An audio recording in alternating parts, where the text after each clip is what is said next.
So first of all, my name is Sriram Venkataraman.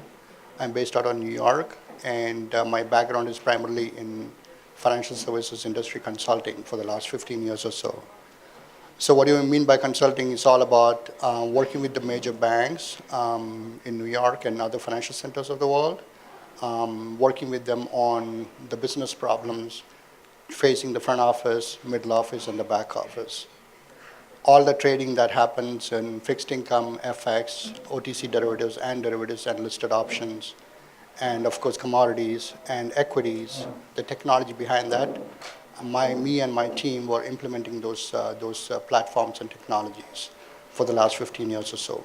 So if you heard of systems like Calypso, Murex, all the Bloomberg platforms, all the Bloomberg tools and utilities, and then master data management for reference data, security master solutions, all of that I'm intimately familiar. And I'm also familiar with the technology stack of the clients. You know, you'd name Bank of America or Deutsche Bank or Barclays, any of the big names, we have done projects there.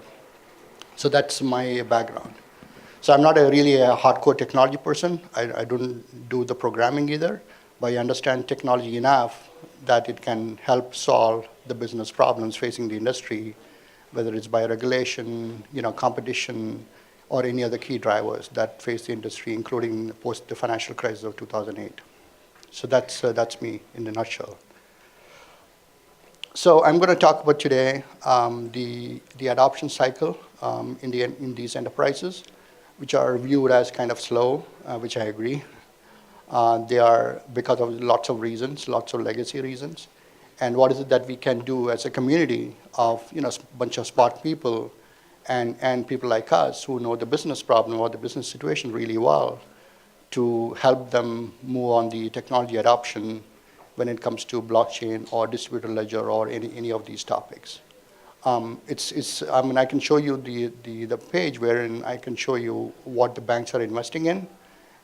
But it's also, there is a process of education to them by us. That also needs to happen.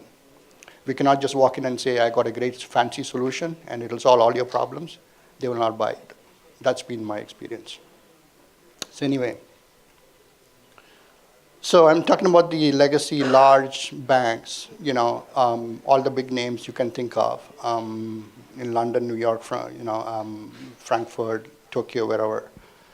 They are all large financial institutions with a lot of history. A lot of mergers have happened over the last 10, 15 years, or even beyond. A lot of traditional business models that have grown and grown and grown.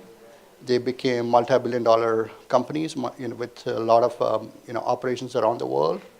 And they also face a lot of challenges from regulators, from competition, from fintech, and so on and so forth. The traditional business models are extremely successful. They generate billions and billions of dollars from, let's say, credit card or loans or derivative trading. Name it whatever, it's all in billions of dollars. And because they are so successful in what they do, the traditional businesses, there is not much incentive for change or bringing new technology. They are very slow. And also, if I'm an MD or a pretty senior guy at JP Morgan, on the verge of, let's say, 3 or 4 years of retirement, I don't want to upset the apple cart. I want the traditional business to grow and grow and grow because that's what I built my career on. I rose from the ranks, from the bottom of the chain to the top now, reporting to the CEO or the president or whatever. And I don't want some 2% startup to say, no, do it this way. It's faster, cheaper, and more efficient. But my job and my people's job are at stake. I won't do it. So that's another attitude that we need to be aware of. I'm not saying they are wrong. They have their reasons to be like that. But at the same time, we need to be aware of the slowness of the chain that can happen in these kind of organizations. And the legacy technology stack is something that is there. I mean, if you look at the traditional settlement and clearing systems today at the banks, they're still in COBOL. COBOL is, nobody is teaching COBOL anymore at the universities.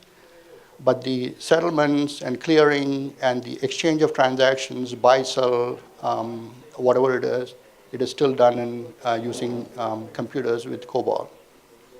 They are fast, they are efficient, but it is COBOL. And that brings it with legacy problems and challenges that is not really adaptable to today's business world. So what does that mean? One of the banks, they actually called out the risk that is facing their payment system basically by saying the people who are supporting my payment system, the bank's payment system, are out of the workforce, meaning they are beyond their retirement age. Some of them are also out exiting this world, meaning they are dying. So there are very few people that I can rely on to support my payment system. That's a big, big risk. And the payment system runs on COBOL again. So that's something that we need to be aware. So basically, if you look at the innovation will not happen from within these banks. It needs to come from outside people like us, small startups like us, wherein we have the access to the technology that is faster, cheaper, and more efficient, and we can provide that. I mean, to take the example of Tesla, right, the electric car. It's not like Tesla invented something new, electricity or the battery. It was always there, but the car manufacturers like the Ford and Benz and whatnot, they did not do anything with the electric car. Because why? They want to make money a lot on the internal combustion engines, the gas fuel engine or the petrol fuel engines, than the electric-driven cars. Tesla came, they put the car out, people started buying, and now guess what? All the car companies, traditional car companies, are now on the electric car bandwagon. They will do it. Same thing will happen in the banks as well.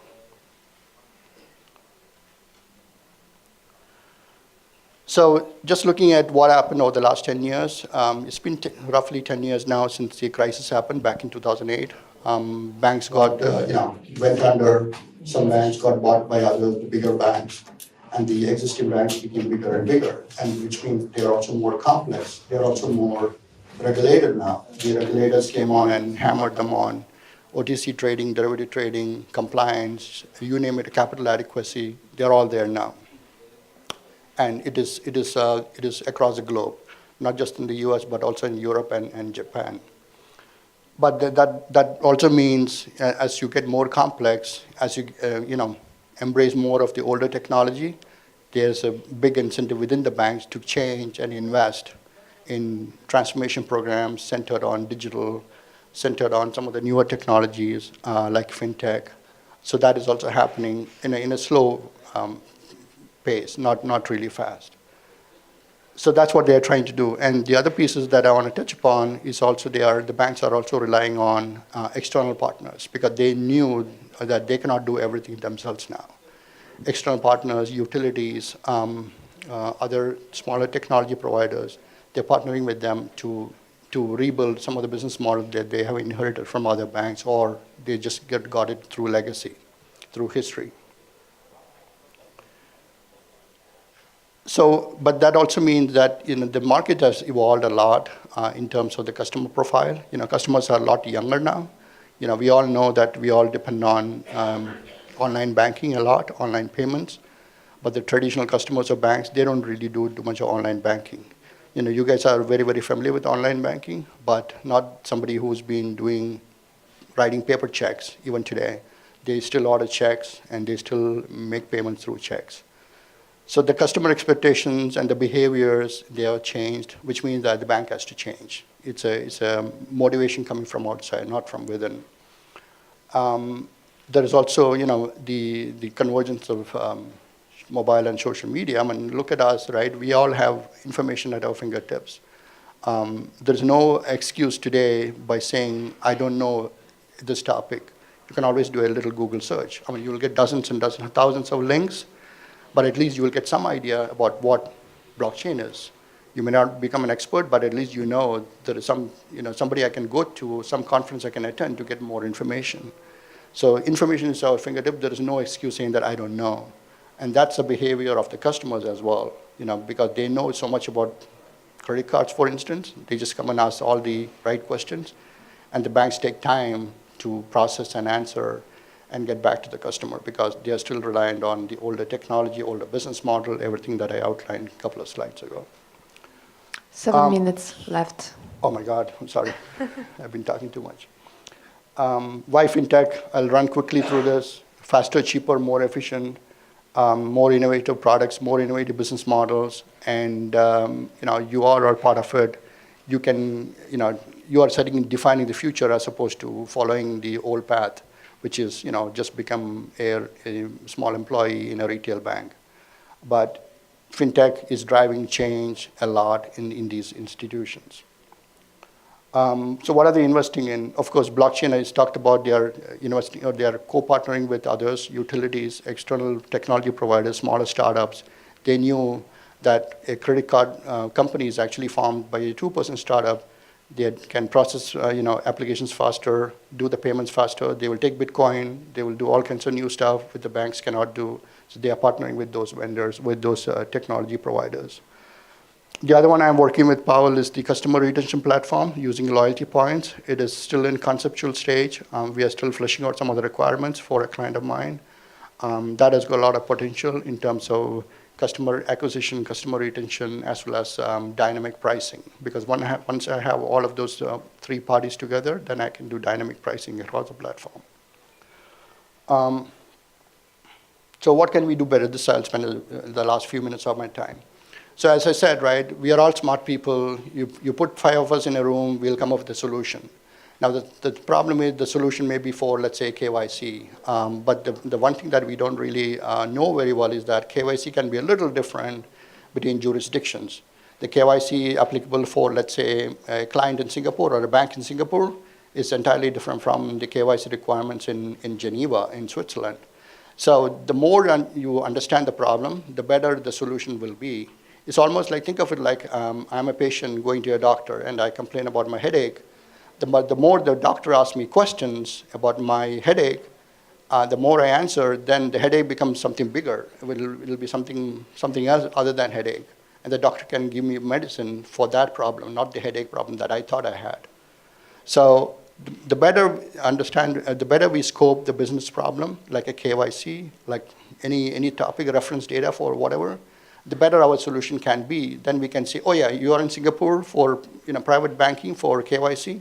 I can give you the solution that is modular, that can fit your problem in Singapore for, let's say, Credit Suisse, the client.